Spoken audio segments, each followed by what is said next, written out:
Trust. This info session is to give you more information about our organization and our home ownership program. So we want to thank you for coming out tonight. Also, this is recorded. You will see this on our YouTube channel later, and you will get a link to this presentation. So we ask that if you have anything extremely personal, please save it, as this will be live streamed. Save it to email us directly. Our email addresses will be in the chat as well as at the end of this presentation. So, again, if it's anything personal, please refrain from putting it on this live stream. In addition, if you have any questions, you can use the chat to put your questions there. There will be moments where we have question Q&A moments and then poll moments as well. So I wanted to get those housekeeping rules out the way, and let me introduce myself as well as the team. I am Candace Turner. I am the Director of Home Ownership with Maggie Walker Community Land Trust. And I will pass it on over to one of my colleagues, Elizabeth Munyon. Hi, everyone. My name is Elizabeth. I'm the Home Purchasing Coordinator with Maggie Walker. I work closely with applicants who are completed with their applications and through the home purchasing process, in addition to a bunch of other things at Maggie Walker. And I will pass it over to Leah. My name is Leah. I am Maggie Walker's AmeriCorps Vista. I am usually your first point of contact when you apply, and I am your motivator. I'm here to help you get those documents in so you can complete your application and achieve your dream. And I think our next employee is Hi there. My name is Flora Valdez-Depena. I am the Communications Coordinator for MWCLT. And I basically assist with all of our info sessions in a technical capacity. I also run our website, email lists, social media channels, and all that. So I'm the Zoom person. Nice to see you all here. Thank you all. And we also want to take a moment to see if we have any of our lenders on the call. If you are on the call, please feel free to come off of mute and introduce yourself. Good evening, everybody. This is Mary White with Town Bank Mortgage. It is great to see everybody on the Zoom meeting here. I am with Town Bank Mortgage. I've been working with the Maggie Walker folks since it started. It's a great program, and I'm happy to be here and be part of this. Thank you, Mary. Anyone else? Hi, Candace. It's Tanya from Virginia Credit Union. Hey there. I just wanted to stop in and introduce myself. I'm also one of the lenders for the Maggie Walker Community Land Trust. Love this program. Love what it does for the neighborhood. You guys are going to really enjoy the presentation, and we are here to help assist along the way. Look forward to working with you. Thanks, Tanya. Okay, so we will go ahead and get started. We will honor your time tonight. And so just to give you a little bit more about what we're here to talk about, we will introduce you to the CLT. So what a CLT is, we will cover that and answer questions, hopefully be able to answer questions that you have about how the program works, what is the eligibility criteria, and what are the benefits of owning a home through a community land trust. You will see several acronyms. CLT stands for Community Land Trust. We'll also go over the ground lease, which is what makes the program unique. We'll talk about the difference between renting and owning, and also owning a home through the CLT and a home on the conventional market. And then lastly, we'll talk a little bit more about how to apply. We'll go through that process and tell you where you can find the information that you need to be able to apply and submit your application. All right, so let's get started. We want to know a little bit more about who's here with us. and how you found out about the program. So feel free to come off mute or put it in the chat. Again, we want to know who you are. And we do have a poll. We can do this simultaneously. We do have a poll that just popped up to tell us a little bit more about yourself. In terms of, there are several options there. You're interested in purchasing a home, if you're a real estate agent, an interested citizen, or you are involved in affordable housing. And again, please feel free to use the chat as well. It says the host turned off. Let me see what.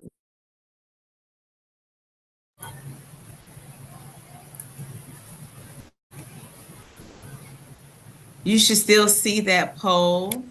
If you don't, feel free to use the chat to answer that question.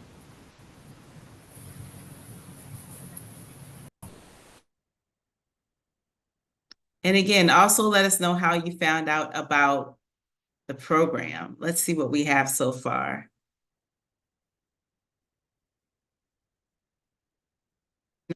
Everyone as well. You have information from our lenders that spoke earlier. Nia, you live 3 minutes from Ettrick Landing. Great. Okay, again, okay, you got some information from one of our lenders, your real estate agent. Thanks for sharing that. All right. Anyone else? How did you find out about us? Your lender. Okay. All right.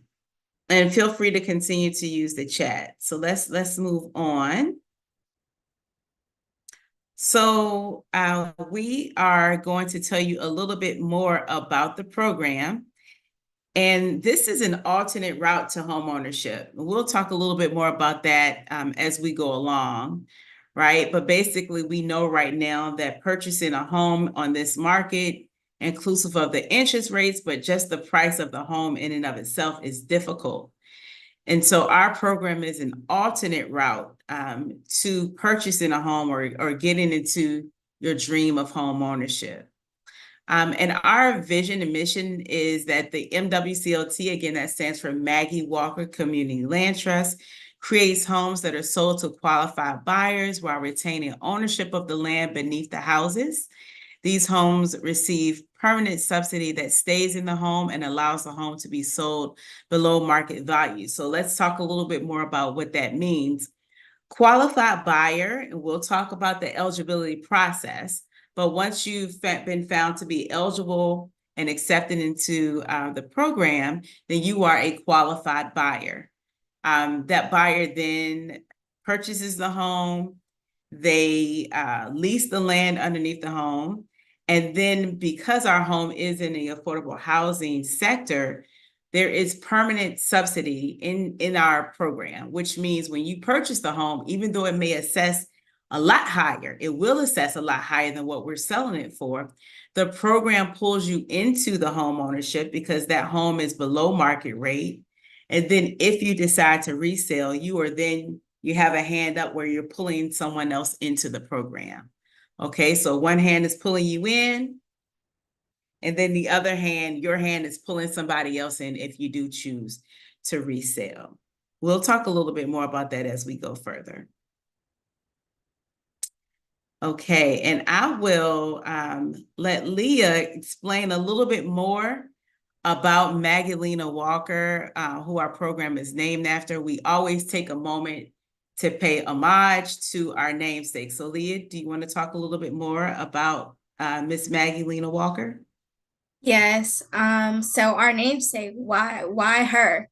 So in 1903, Maggie Walker founded St. Luke Penny Savings Bank right here in Richmond, Virginia.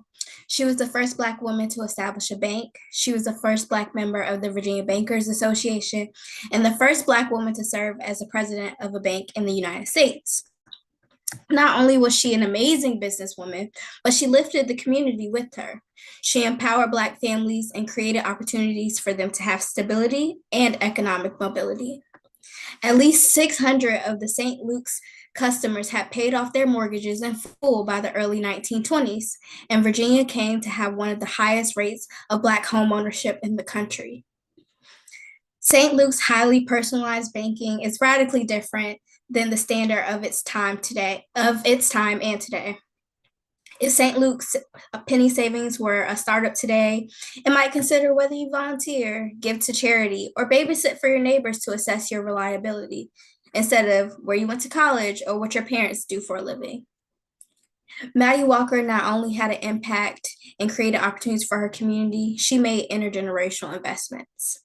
One of my favorites is an attempt to encourage deposits by children. She hoped the banks would teach children how to save their money and learn the importance of thrift. Once a child had saved 100 pennies in their bank, they could open an account at the St. Luke's Penny Save Bank. Walker advanced solidarity between Black and working and middle classes. She paved the way for not only Black business owners and community leaders, but for Black women who at the time were not deemed worthy of having a seat at the table. Their recorded shareholders included washerwomen, tobacco workers, domestic workers, nurses, teachers, and entrepreneurs. I think I'm ready for the next slide. So this is just where they existed in their time in Richmond. So November 2nd, 1903, they opened their business at St. Luke headquarters building on 1900 St. James. On their first day, they had 280 deposits. And then in 1904, they moved to 112 Broad Street, which was purchased to house the St. Luke Emporium and the Penny Savings Bank. And then, unfortunately, due to the department store's declining sales, the bank board of directors voted to erect a new building in 1910, where Charles T. Russell, one of the first Black licensed architects in the state, designed the plans. Thanks.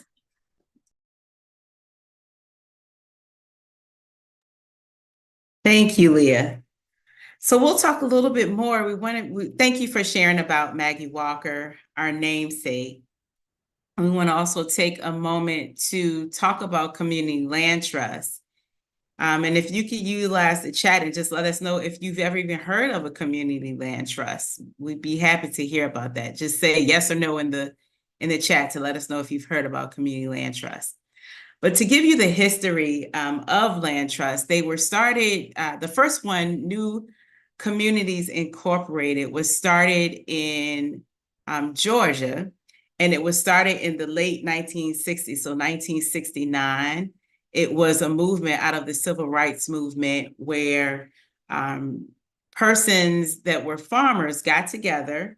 They were found to be registered voters and kicked off of the land that they were sharecropping. And so that first community land trust was brought together by farmers who wanted to not only keep the land, but keep ownership of the land, but to keep their farmland as well as their homes on that same land. And so that is the history of community land trust. This is nothing new. As I mentioned, the first one was in 1969. And though it was originally formulated for farming, those farmers got together to also keep the land for their homes as well.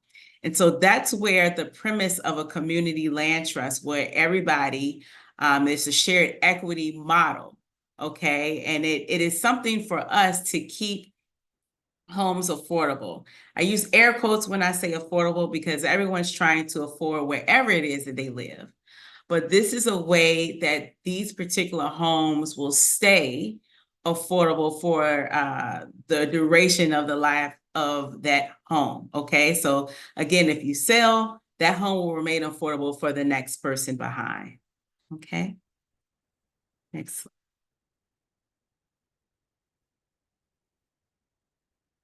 Okay, so a little bit more about the context of housing in Richmond. So, and when I say Richmond, we're also talking about Richmond and vicinity. So our area, our catchment area of Maggie Walker Community Land Trust, and you'll see a little bit later the areas that we do have homes in. But one of the things to keep in mind is the increase in rents, right? In rent. We know that rent is not or has not gone down in years, right? So we recognize and acknowledge that the increase in rents or in rent has made a lot of people think about home ownership because you may pay the same amount in rent that you could in a mortgage. That racial home ownership gap, there's an increase in that. We acknowledge that in the BIPOC community, Black and Indigenous people of color are having a harder time getting to the finish line of home ownership. And that's for a myriad of reasons. Some of those systemic, some of those are, issues related to other types of barriers, right? So this program is specifically geared towards decreasing that gap in home ownership amongst people of color. We also acknowledge that there's an increase in home ownership costs, right? That down payment assistance amount has gone up. The price to build a home has gone up.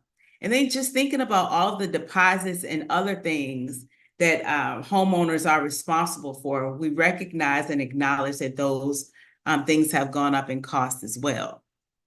Income growth has significantly lagged behind rent increases, right? So we've seen all of these things going up. We've talked about the rent increase, but let's talk about the food increase. Let's talk about the gas increase, right? The cost of living in and of itself has gone up, and income has not compared to that. Income has remained the same. So we're seeing more money going out, but not more money coming in. So this program is also to acknowledge those barriers, because that's what they're serving as in regards to getting to home ownership. Next slide, please.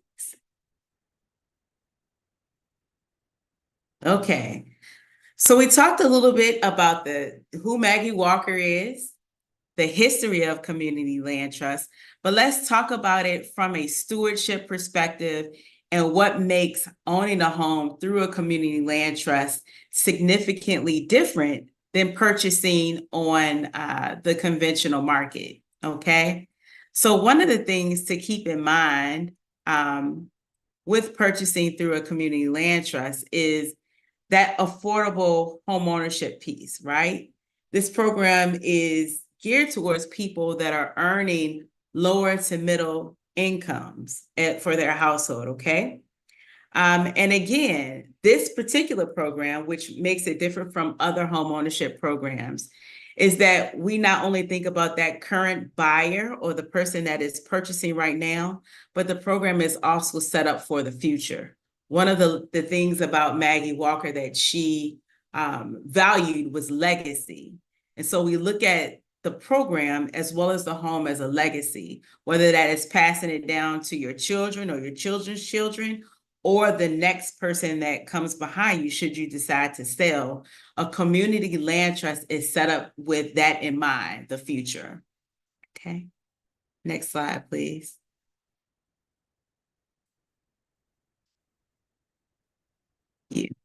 Okay, so now in the future, that permanent affordability, a quick breakdown of what this looks like. So the first thing that happens is a family will purchase a home that sits on the land owned by CLT. So this is the house, this is the land.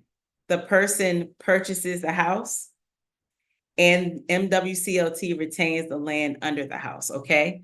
So the home is affordable because that prospective buyer is purchasing the house only. Step 3 is that homeowner leases the land under the house. That is a renewable ground lease. And we'll talk a little bit about that, more about that as we go further. But again, you're purchasing the house, you're leasing the land. And because of that, the homeowner resells with limited equity. And let me explain that. Limited equity means that you are getting a percentage of the equity that you've earned once you sell the home, but that equity is capped. And the reason for that is so that the next person can come behind you to purchase. Now, there are other things that you do get back if you decide to purchase, and we we'll talk about that as the session goes forward. But these are the main ways in which we're able to keep a house that assessed, let's say, at $350,000, or between, let's say, 320 and 350. One of the ways that we're able to sell those homes in the 180 range is because that person is purchasing the house and leasing the land. Next slide, please. So how does the program work? Drum roll.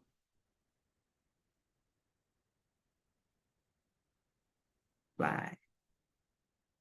It's okay. So our program, as I mentioned before, we are a nonprofit organization. We do not make money off of these sales.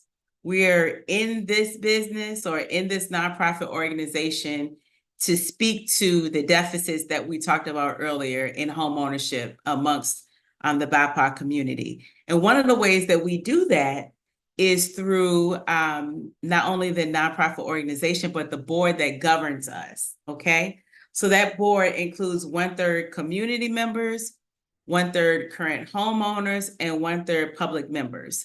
There are people in the community that believe in MWCLT and what we're doing, and they are part of the board, even though they may not be a homeowner. There are also people in the affordable housing sector that also sit on the board. So if you do decide to purchase through MWCLT through our program, we strongly encourage homeowners to become a part of the board when that board seat is available. But this is the makeup of our board that governs the program. Next slide, please. Okay, so what makes it unique? So first and foremost, your MWCLT home must serve as your primary home. Again, it must serve as your primary home, that you spend the majority of your time in this home, and it cannot be rented out. Part of that is because, number one, this is affordable housing program, but secondly, this is an avenue to get into home ownership. And we value and want to honor those that have worked hard to get here. So this home must serve as your primary home. Also, when it comes to renovations, they must be approved. What do I mean by that? If your desire is to tear out a wall in the home, that is something that has to be approved. Anything that needs and requires a permit, you have to let us know, and it has to go through the board. However, if there are things that you want to do to your home that do not require a permit, like painting, planting a garden, putting up a fence, things of that nature, we still need to know that those things are happening, but you will be approved for something that does not require a permit. So like changing fixtures, like I said, painting, things of that nature, you have full right to do. Lastly, you will build equity in this program, okay? You will get back, you'll get equity, plus the increase in value of the home, which is determined by the increase in the area median income. You'll see that's another analogy that you'll see in this presentation. AMI stands for area median income. There are a few ways that you will get money back on the back end if you resell, but we want to make sure you understand how the building equity piece is done. Next slide, please. Okay, so remember I mentioned you're purchasing the house, you're leasing the land underneath the house that stays with the CLT. So that is a 99-year ground lease, right? This is standard. I'm giving you this in terms of how we operate as the Maggie Walker Community Land Trust, but anytime you purchase a community land trust home, 9 times out of 10, it's going to have that 99-year ground lease. That's a standard for a community land trust program. That is inheritable, right? Remember, Maggie Walker, legacy, okay? So your home can be passed down to your heirs regardless of income. You do have to income qualify for this program. However, if you chose to pass the home down, your heirs do not have to income qualify as long as they're using this as their primary home, okay? This property is their primary home. Let me also mention there that one of the things that we do with this program is if you are choosing to go through this program, when you close, actually before you close, we'll start the process, but we do offer assistance with creating a will. You're inheriting or you're buying a large asset of a home. And so we want to assist you in making sure that you have a will to pass that down. Also that you have a power of attorney, medical power of attorney to handle your affairs while you're well and able to do so. A lot of people don't like having those conversations, but you want to set yourself and your family and your loved ones up for success when something does happen, which will happen to us all. Okay, the last piece, most important piece, that ground lease, that is $100 a year. I repeat, $100 a year, okay? And we know that no one's making any more land. So this is one of the ways that we're able to keep those prices down is that ground lease, which is $100 once a year. You can pay that in increments of $25, but ultimately it's $100 a year. Next slide, please. So we want to hear from you. Let's all take a deep breath. I know that was a lot of information, but we want to know what makes you excited or nervous about home ownership. Either or both, and you can come off mute or put it in the chat. What makes you nervous or what makes you excited about home ownership? And that can be not just with Maggie Walker Community Land Trust, but home ownership in and of itself. What makes you nervous or excited?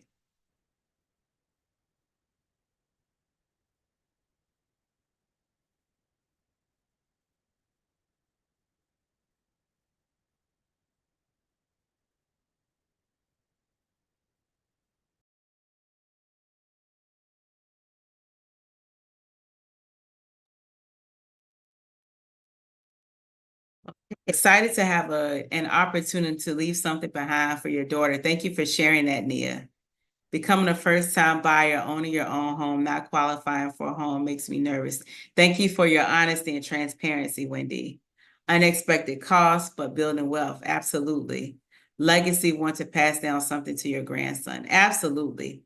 Absolutely. We understand that there are some things that make us excited and nervous. You can be both at the same time. You can be excited and you can be nervous at the same time, right? So thank you guys for sharing that. We recognize that those are things that come up in home ownership or in the journey. I'm excited about becoming a first-time homeowner, able to pass something down. I skipped one. Nervous about home ownership. Everything is expensive. That's very true. That's right. Showing your girls you can do anything that you put your mind to. Absolutely. Thank you guys for sharing.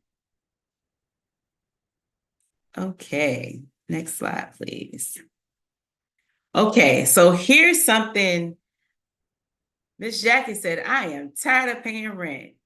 Thank you for your transparency. And we will talk about that a little bit later in this presentation. So let's talk about taxes. None of us want to talk about taxes, but we have to, right? So what's great about this program is that while you are responsible for taxes, right? You can't be on planet Earth, at least not in the United States, and not pay taxes. You're paying taxes on the house and not on the land. So that's a significant decrease in the amount that you will pay on taxes, okay? Your taxes are deductible if you itemize your tax returns. Again, though, you're not paying taxes on the land, just on the house, okay? So hopefully you all see that as a benefit. Next slide, please. The next thing that is of benefit is you are responsible for the upkeep of your home and any necessary maintenance. So anything that's broken, you are responsible for. Leaky roof, broken windows, you are responsible for. However, most of our homes are newly built or newly renovated, right? New built or renovated. And when I say renovated, they are stripped back and rebuilt. And so a lot of our homes do come with warranties, right? Of course, warranty on the appliances, and then home warranties that usually last for a year. But outside of that, and I should say, in addition to that, depending on, what type of issue arises, you are responsible for the maintenance. Okay. And so that's something to think about regardless of where you are in your home ownership journey as well. Next slide. Okay, so let's have a Q&A time. I am not sure if our realtor she was having some technical issues, so she may not have been able to get online tonight.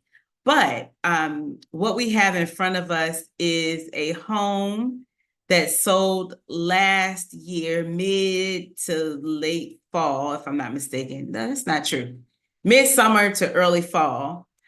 This home is on Midlothian. This is a 3-bedroom, 2.5 bath home. It has the primary bedroom on the first floor. What you're looking at is the open floor plan, that bottom picture. The kitchen, the dining room is to the left. You can't really see that. And the living area. And that is one complete open space. And then at that top picture is the deck on the backyard, in the backyard, okay? I believe, I don't know, Elizabeth, if you have the price for this. If I'm not mistaken, this sold for $180? $190. $190, okay. And this is, thank you, 3-bedroom, 2.5 bath. I believe it was close to, I want to say it was 1,350 square feet, if I'm remembering correctly. But we'll take this time to answer any questions that you guys may have. There will be another Q&A section or segment. But if you have questions right now, feel free to put them in the chat or to come off mute and ask your question.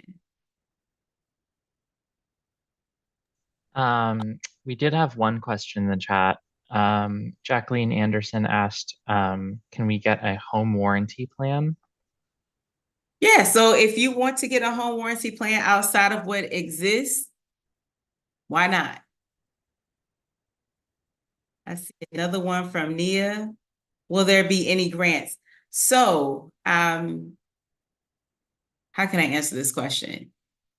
Grants are usually orchestrated through your lender. We will talk about lenders a little bit more.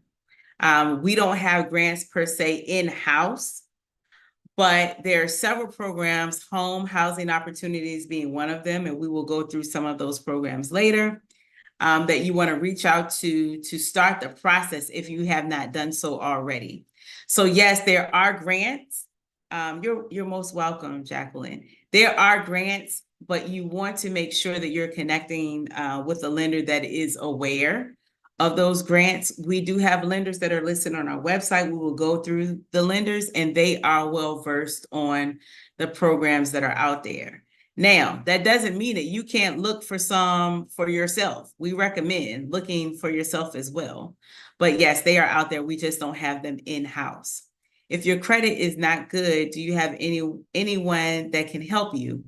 You're welcome, Nia. So, Jackie, thank you for your question. Twofold. One, I would say connect with your lender.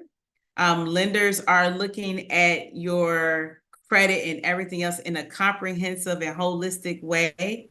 Typically, the credit score has to be at least 640.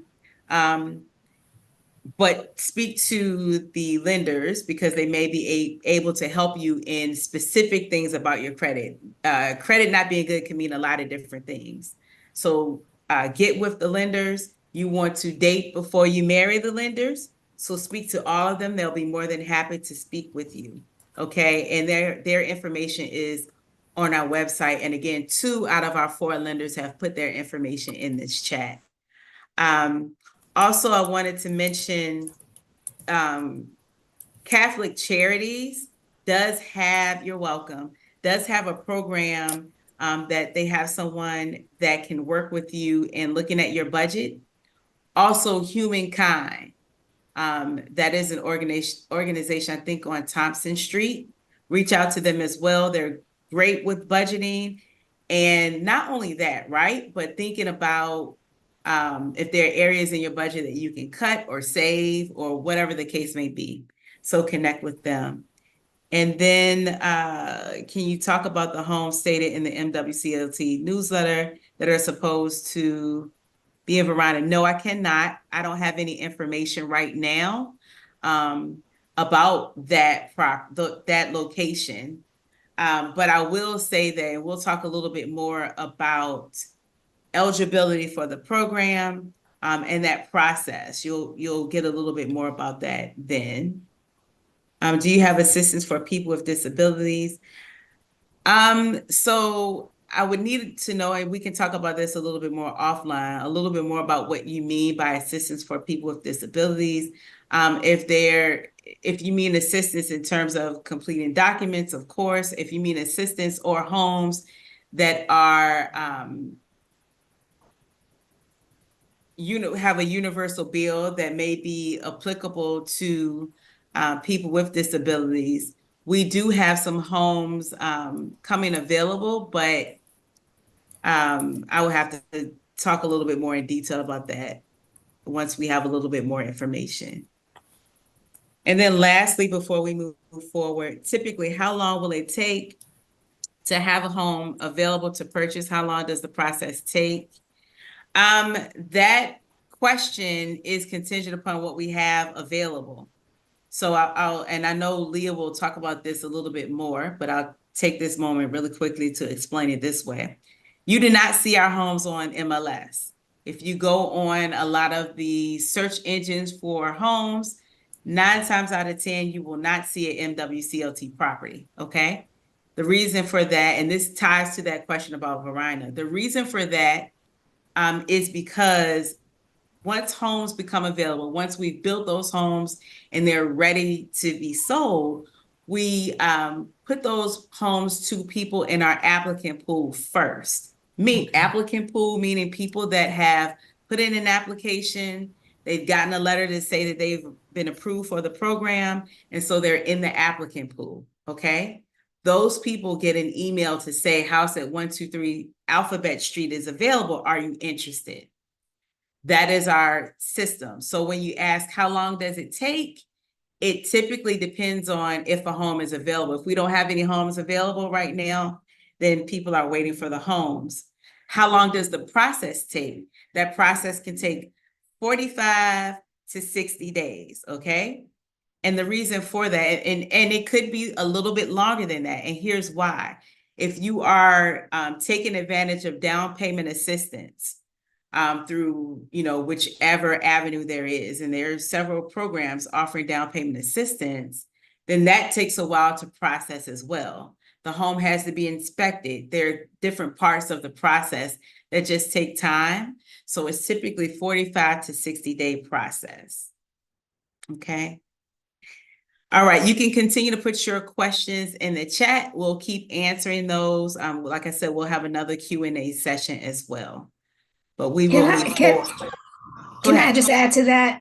Sure. That's the 45 to 60-day process is once you've put a contract in a home and you've been approved. Correct. So this is not the waiting process. It's not 45 to 60 days. That is after you've been approved to put a contract and move into a home to purchase. Right. Thanks for the clarification, Leah. So what you have right here, you're welcome. What you have right here is a map of the areas that we're in. So you see North Side, East End, South Side, Randolph, Jackson Ward, okay? All of Richmond. We're also in Eastern Henrico and Chesterfield. The bottom right area is Ettrick, which is right on the line of Chesterfield and Petersburg. It's around the corner from Virginia State University.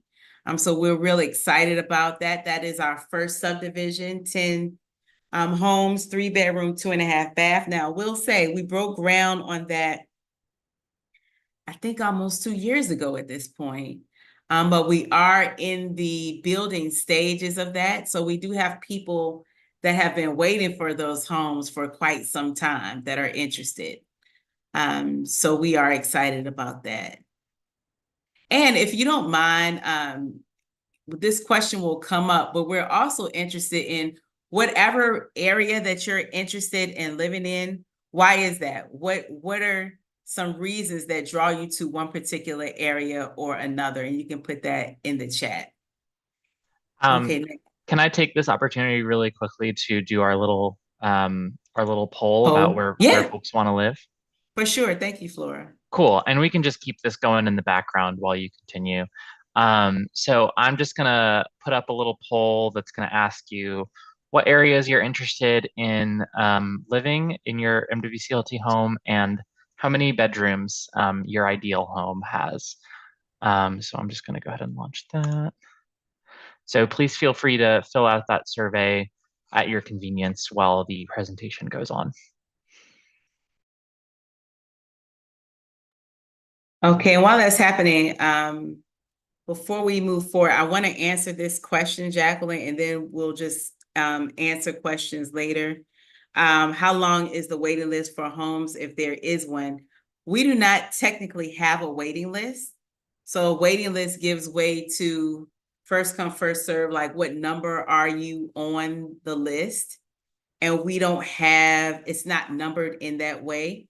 We have something called the buyer prioritization policy, and that gives or provides the home to people with the greatest need. That is listed on our website. Okay, so how long is the waiting list for homes? It's a tricky answer just because some people just want to live in one area and they're waiting for that to come available. Some people are looking for something in particular, right? So the list is not numbered in the sense of first come, first serve. We don't go by the Hunger Games, right? So it really is people waiting for what piques their interest and what they like, okay? So I hope that answered your question. Okay, where are we with the poll? Do you want to render answers, Flora? We still got a few people who haven't answered, so you can just keep on going, and then I'll butt in once we've got enough. Okay, so program eligibility. Okay, really quickly, here's some things that make you eligible. You must be income qualified, agree to the terms of the ground lease. We spoke about that earlier. Be approved for a pre-qualification of $150,000 from one of our lenders, and you can't own another home at the time of closing. Okay, AMIs. We talked about AMI, area median income. Everyone, we did not create this. This is a HUD standard, okay? So you cannot make more, let's say you're a two-family household, or two-people household rather. You cannot make more than $68,250,000. We do have a 115 program, again, 115 AMI. Two-family household is 100,000, but very seldom do we have homes in the 115. So for the sake of this presentation, we definitely need to focus on the 80% because most of our homes are in that program. Next slide. Okay, how does this compare to renting? Okay, let's talk a little bit about renting and what that looks like in comparison to home ownership. Elizabeth, do you want to talk about this? Sure. You wanted me to just skip to this part? I can if you want me to. You can. Yeah, I got this. Okay. Okay. So let's talk a little bit more about why someone would purchase through the CLT or why someone would not purchase through the CLT. Okay. And this is important because we are a program that believes in transparency. And so I want to give you some reasons why people have talked about why they would purchase, why they have purchased, or why they would not. So thinking about reasons that someone would purchase, okay? One of the things to keep in mind is that legacy piece. And a lot of us have talked about legacy, wanting to pass something on. That is very important to a lot of people that have purchased already. Also, gosh, can you make this a little bit bigger for me, Elizabeth? Is that possible? That's not possible. I'm sorry. Okay. Also, goodness gracious, y'all, I cannot see. It's okay. We can skip this one. Well, let's wait. I do want to highlight, because I think you all have heard about reasons why you should move forward with this, right? Like, you're buying a house that is cheaper on the market. You're able to get into home ownership. Really, I want to focus on reasons that people say no, because I think there are a million reasons to say yes. So I want you guys to be clear on reasons that people say no. One of that is limited understanding of the model in and of itself, right? Like, a lot of people don't know what CLT home ownership is, and they're not aware of what it means to own the home and lease the land, okay? That piece about the land is important to a lot of people. You know, a lot of people are really interested in, if I'm gonna own a home, I want to own all of it. This program, and we get that. So this program may not be for you if that is the only model that you're looking at. This program is geared towards people that may not have another way into home ownership, but also understand that owning a home is the biggest piece of home ownership for a lot of people. Then that limited equity piece. You do get back any down payment that you put down. You do get back your principal payments, but you also get limited equity, right? Even though you're getting back all of your principal, that equity piece is capped, and that's because it is an affordable housing program. As I mentioned, you're pulling someone in. So there is a cap based on area median income as to how much you will get back if you choose to resell your home. So those are the reasons that people typically, if they decided this program is not for them, it's typically because of one of those three reasons. Next slide. Okay, so let's talk a little bit more about if you think you're ready. And this is home ownership, not just for us, but home ownership in general, not just through a CLT. These are questions I would ask any home buyer, okay? Questions that I, in fact, wish someone would have sat down with me to ask before I purchase. What percent of my income can I spend on housing? What percent of my income can I spend on housing? The rule of thumb has always been 30%.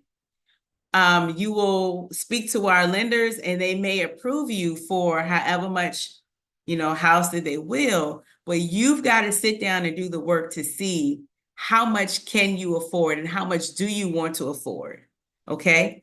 What is your credit score and your DTI? DTI is debt to income ratio. How much debt do you have compared to how much income is coming in? How much am I currently spending on housing and how much am I comfortable paying? How much is your rent right now? Okay. How much are you comfortable with paying? Are you comfortable with paying just that? Are you comfortable with paying more than that? Right? Are utilities included in your rent right now? They won't be included with your mortgage. So thinking about things like that, we want you to take into consideration when you're thinking if you're ready for home ownership. How long have I been in my current job? That's important because the lenders are going to look at the duration of time that you have in your job, right? They're going to want pay stubs. We ask for those as well, but that's going to be even more important for your lenders. So how long have you been at your current job? Have you jumped jobs a lot? A lot meaning, you know, every month, every 2 months, you're switching jobs, right? They want to see consistency. So that's something to keep in mind as well. You don't want to have a lot of large purchases and large changes. You want to show some stability with your finances. How much savings do I have for emergencies and maintenance repairs? It's not a matter of if, it's a matter of when. These things will happen, whether that is with your vehicle or with your home, right? So thinking about those things and understand, we're not saying that any of these things can hold you back from home ownership. we're saying that you need to acknowledge these things when you're thinking about if you're ready right now for home ownership. Next slide, please. Okay. Questions? Any more questions that we have? After submitting an application with MWCLT, how long does it take to process the application? Give us some time. We are a very short, I shouldn't say short.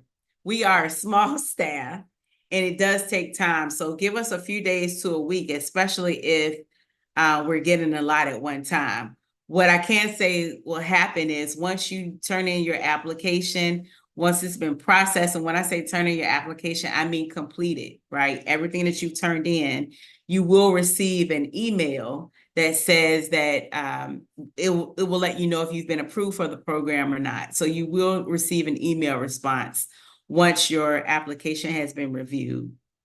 Do you accept people who are self-employed and on disability? Yes. And again, we do accept people that are self-employed or on disability. But again, you want to start with the lenders because you would have to get approval from them for the mortgage first. Okay, seeing no other questions right now, let's keep it moving. And again, you can utilize the chat. So what happens when you sell your CLT home, Elizabeth? Yeah, I'm gonna take over now. Give us a break. You.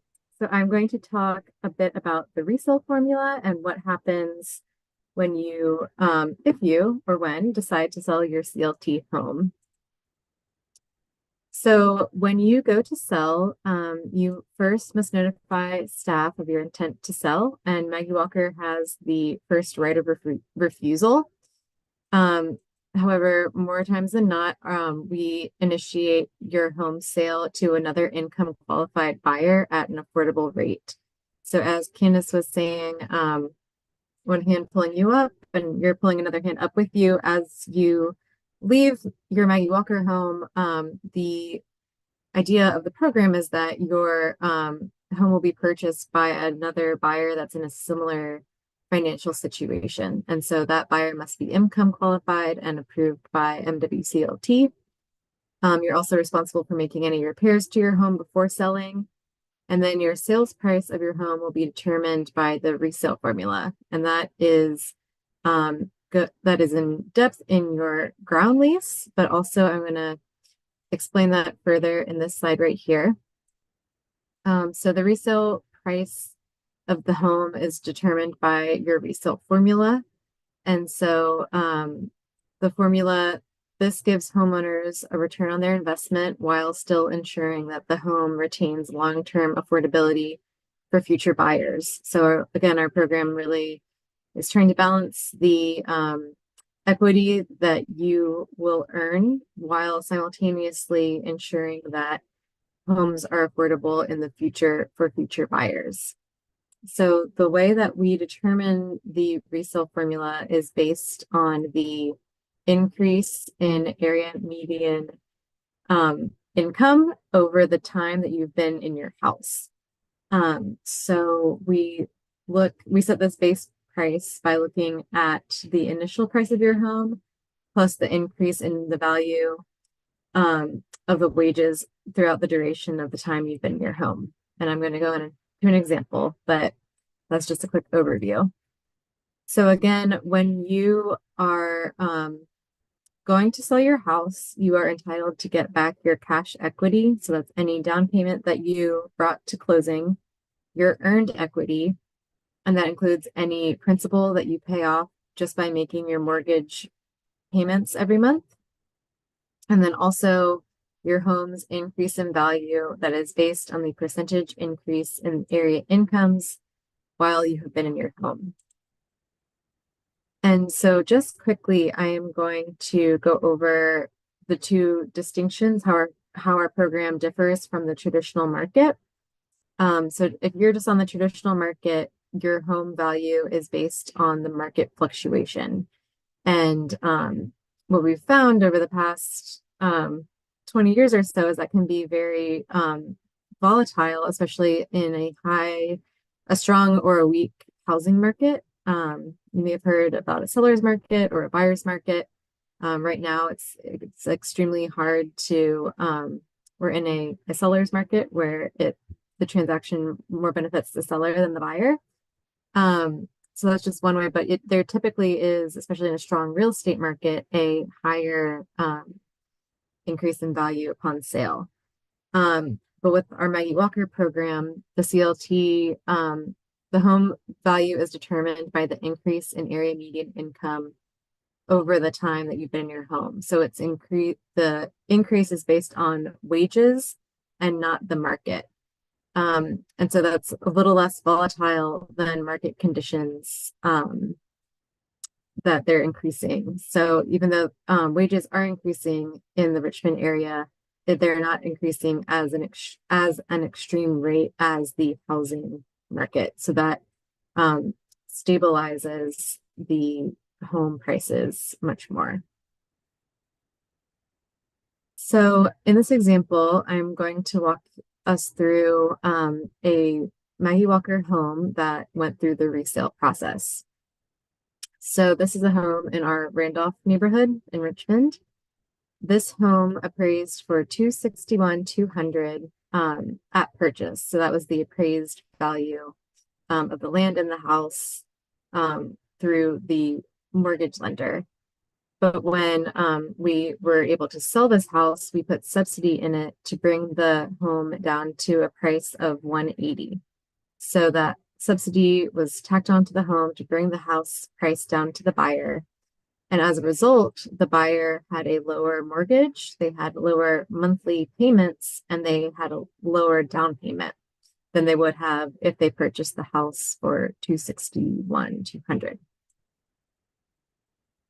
So when the buyer went to sell the house, we start with that original sales price of $180,000.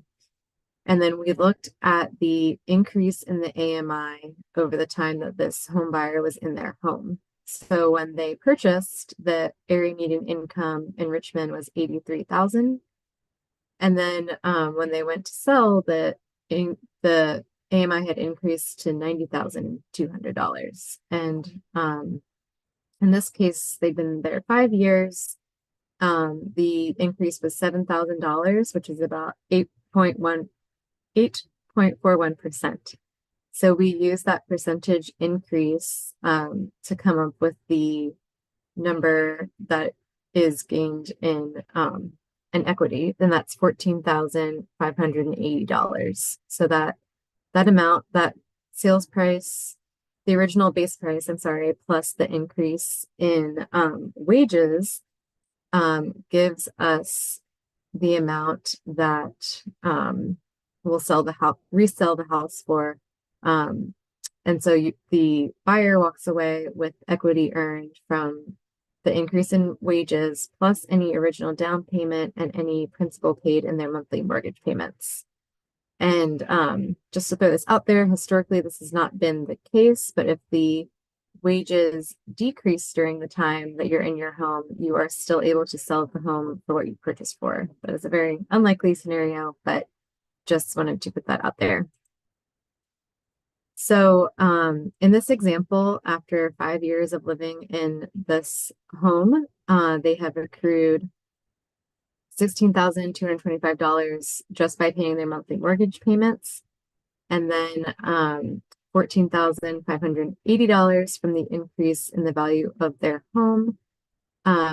So that gives us a total equity of $30,805, and that's without any additional down payment that was added to that was brought to closing initially. So just in terms of building equity, in the same 5 years, if they had just been renting, they would have spent $72,500 in rent, but instead have accrued $30,805. So the root of our program is to make this to make homes affordable in the future for future families. So the way that we resell the house to a future buyer is that we add the increase in value of the home, that $14,580 based on the wages, to the original base price. And so the price that the new buyer will purchase the home for is $194,580. So in the previous slide, I mentioned how the home initially appraised for about $260. So even though it sold for $180 and then resold, that price is still under $200,000. It's much more affordable for the future buyer than it would have been being resold again at a higher level, just in that 5-year period of time. So the future resale price of the homes, we have our resale formula set up this way so that another family in a similar financial situation will be able to purchase the home after you. And I'm going to take this time to tell you all briefly about this beautiful home in Highland Springs. This home has a twin next to it. They were both built at the same time. They are 3-bedroom, 2.5 bath. These homes were able to be sold for $180, I believe. Are there any questions at this time? Let's see there. Let's see.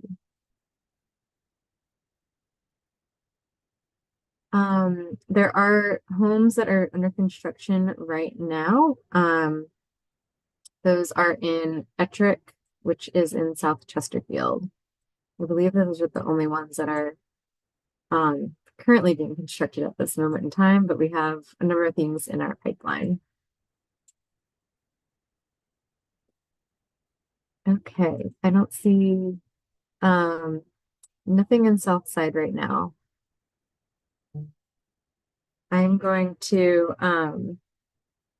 pass this over to Leah right now to talk about the application process.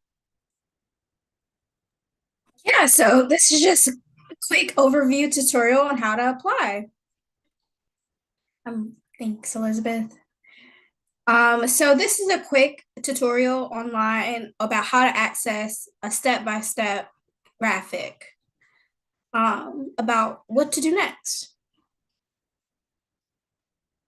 So you can find this on our website. These are just the steps to owning a home. We decided not to give you the graphic right in the presentation because it's kind of blurry, but you can find it on our website. I'm ready for the next slide.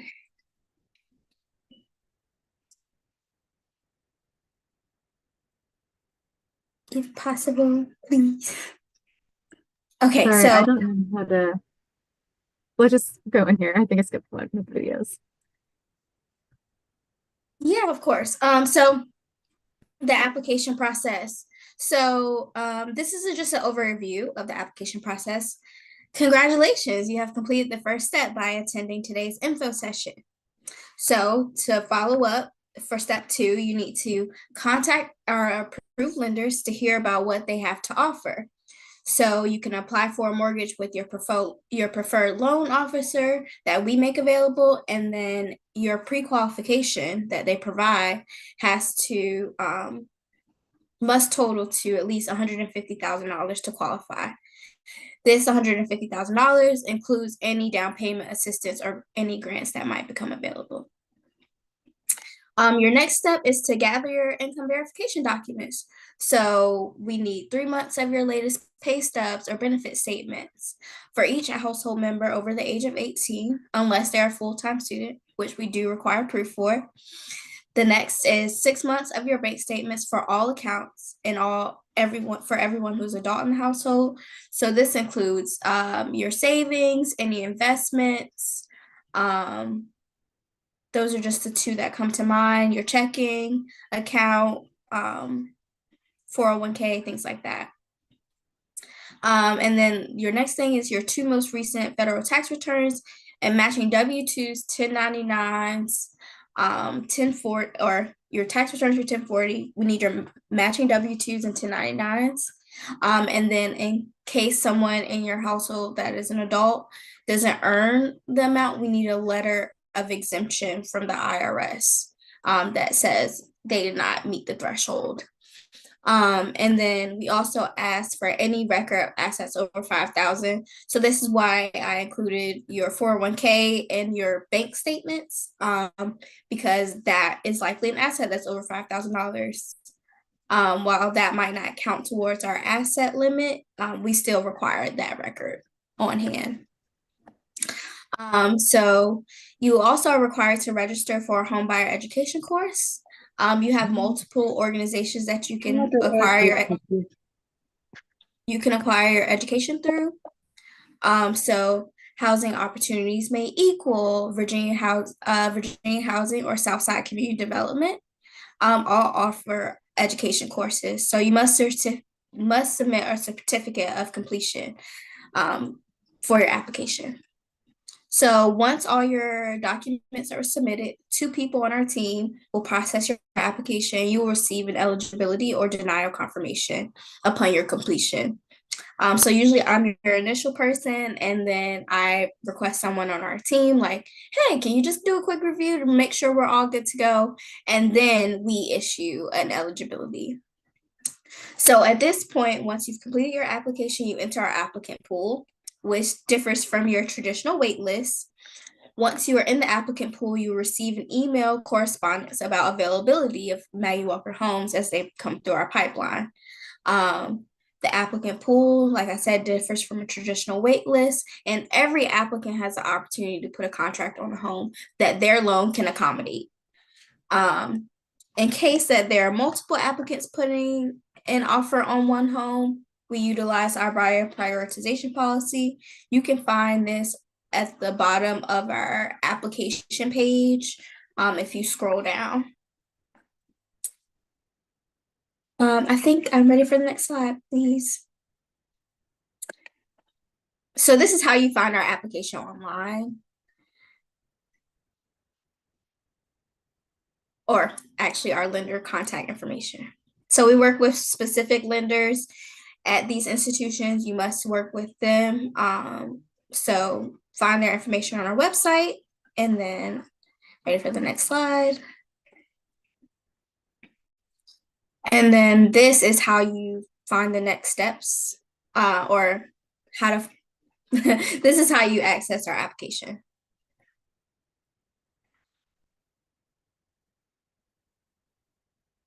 So basically, as a home purchaser, a home buyer, you are going to live under the next steps tab. Everything that you need to find usually lives there. So please go explore on our website to find more information about anything else that we might not cover in this session. I think I'm ready for the next slide. Can I butt in really quickly? Yes, absolutely. We are working on an updated website right now, and this is one of the things we're focused on, is trying to get the information on the website to be in a much easier to understand format that clearly guides you through all the steps. So this should be a lot easier starting pretty soon, hopefully. Very exciting stuff. Hopefully I'll be able to record a little tutorial for the updated version. So very briefly, based on some questions we have gotten in the past, I want to briefly overview your tax document distinctions. So a W-2 is a tax form where your employer must report wages paid and taxes withheld. The W-2 sample is in the top left corner. A 1040 is the form you use to report income to the IRS. You claim your tax deductions, credit to calculate your refund or bill from the previous year. The 1040 is the top right example.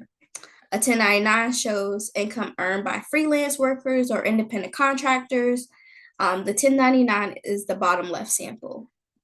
And then an IRS tax exemption letter is required if an adult in the household does not gross more than the filing requirement. A tax exempt letter is in the bottom right corner and is required if someone in your household is exempt from filing.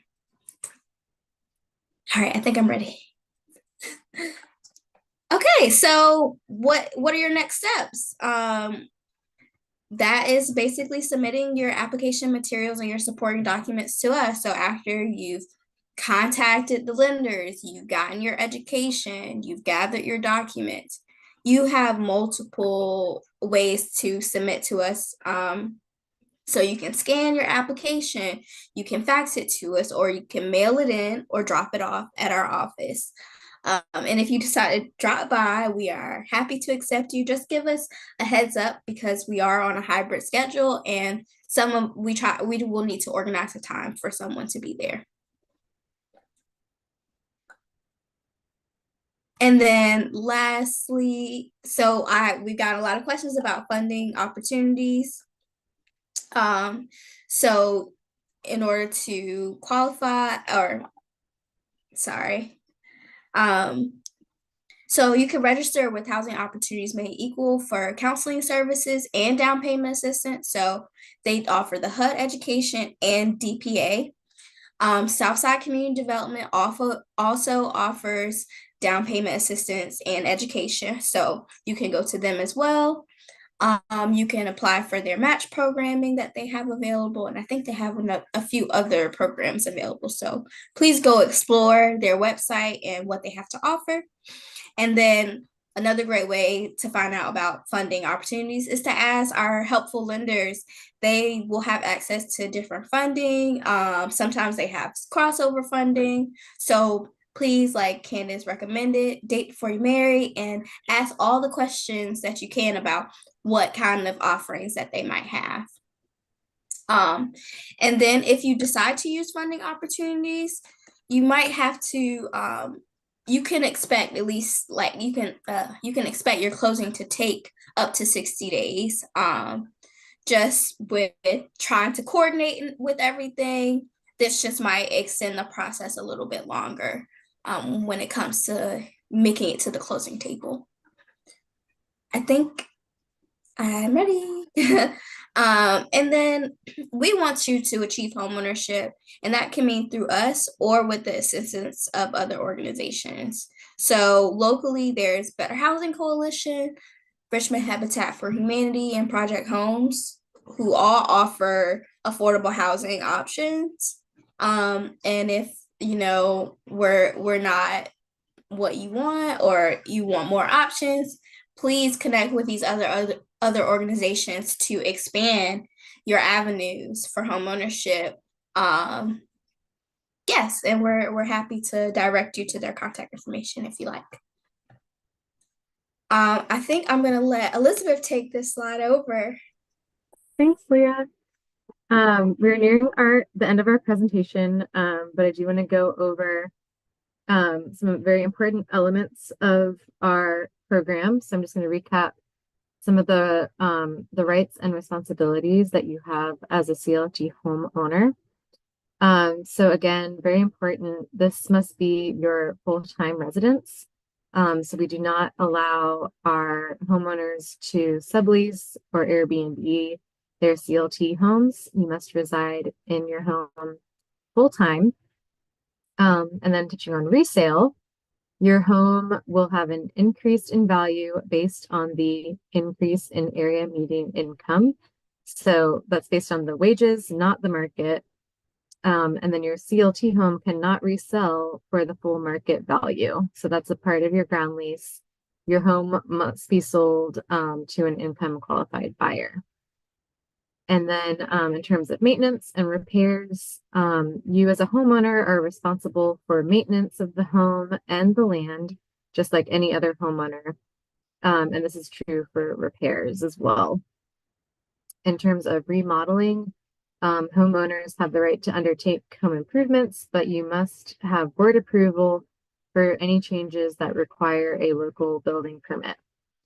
And then lastly, our homeowners pay an annual fee of $100 to MWCLT in exchange for use of the leased land. And this can be a payment made in $25 quarterly installments or all at once, but it is something that is important because it ties you to the land as a CLT homeowner.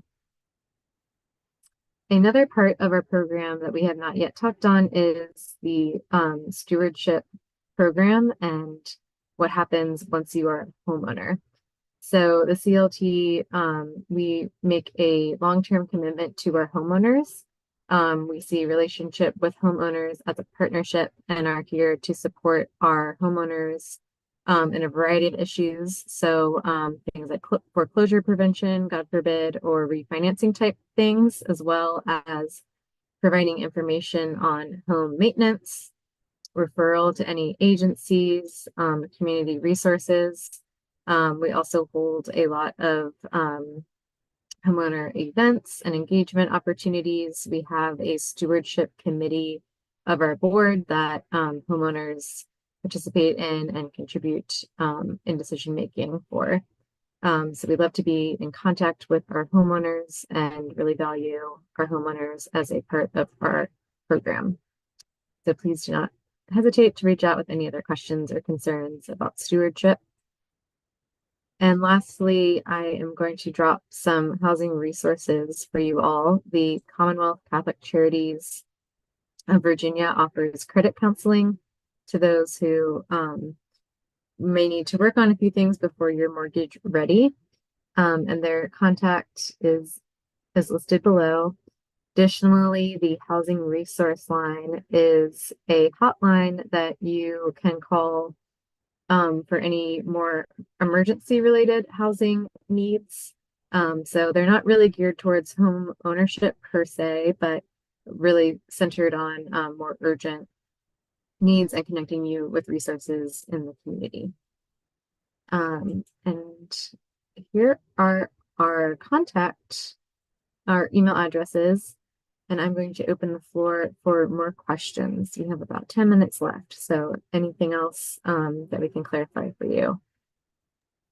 And while we're doing that, Flora, do you have any final questions that we can do simultaneously?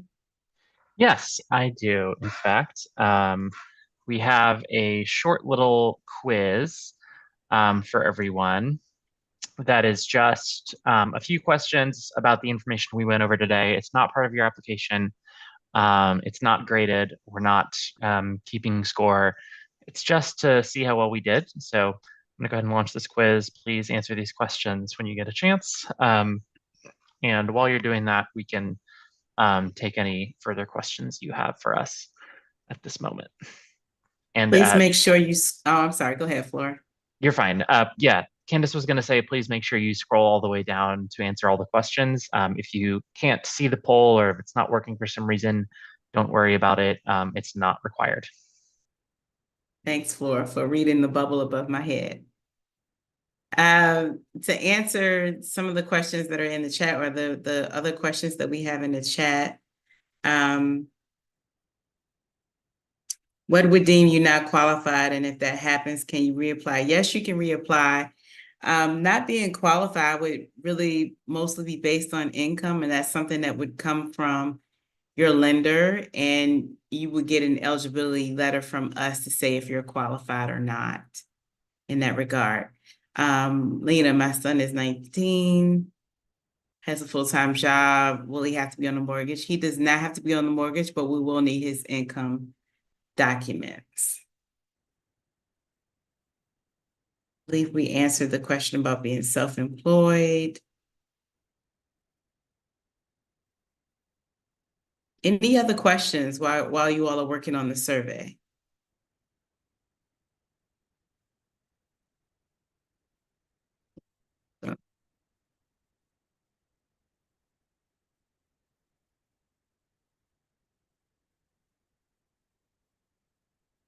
What's your question, Nia? Hopefully we can answer, even though we're not the lenders. And then if you all don't mind, with the couple of minutes that we have left, if there are questions that you have or things that you wanted to hear about that we did not cover, please feel free to put that in the chat as well. If there are things that were not covered that you wanted to hear, please put that in the chat as well. What if you're on disability and you don't have a job? Will you be eligible for the program? That is something that you would first want to talk to a lender about, and then definitely take into consideration what you're able to afford with the changes that often happen. But being on disability is not a justification for not. It is not a reason to hold you back. As long as you have your W-2s, Jackie, or your not W-2s, 1099, wherever the form Schedule is, forgive Cs. me. Thank you, C's. Thank you, Elizabeth. Then you can move forward. But again, that is something to talk to the lenders about. Credit bureaus will be reviewed. Typically, Nia, it's a standard that lenders, and we do have some on the, thank you, Tanya. Tanya from Virginia Credit Union just answered your question, Nia.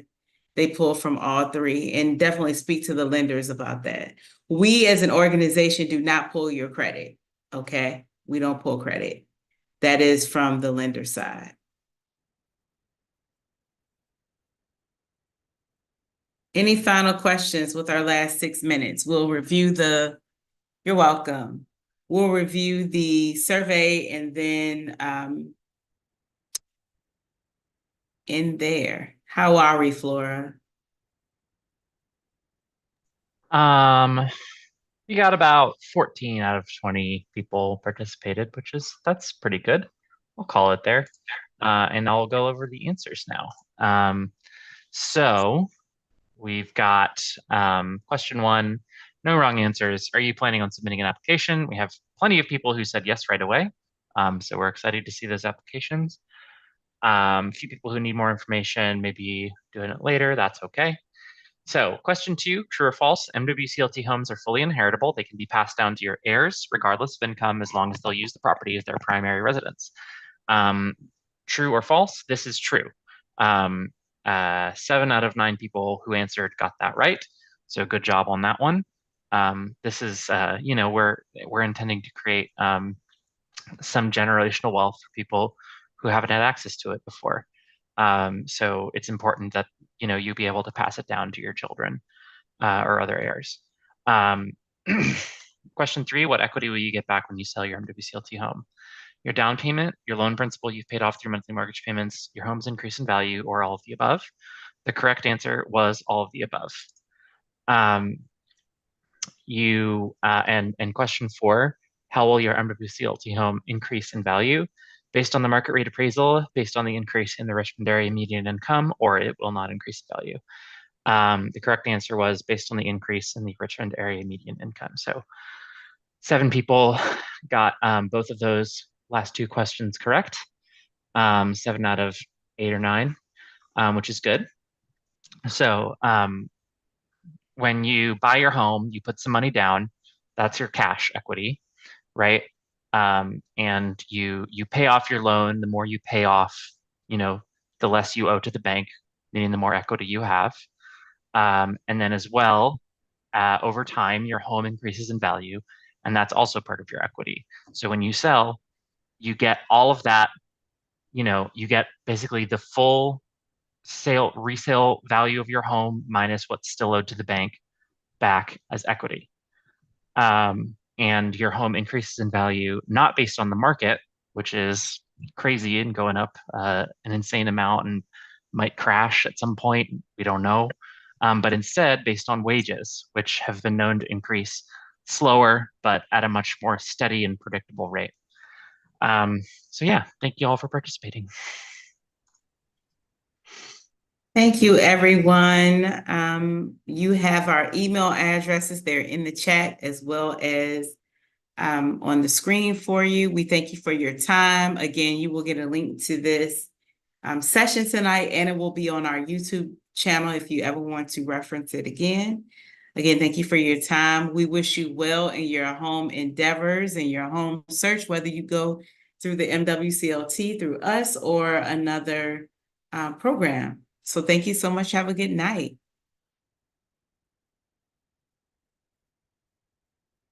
Good night.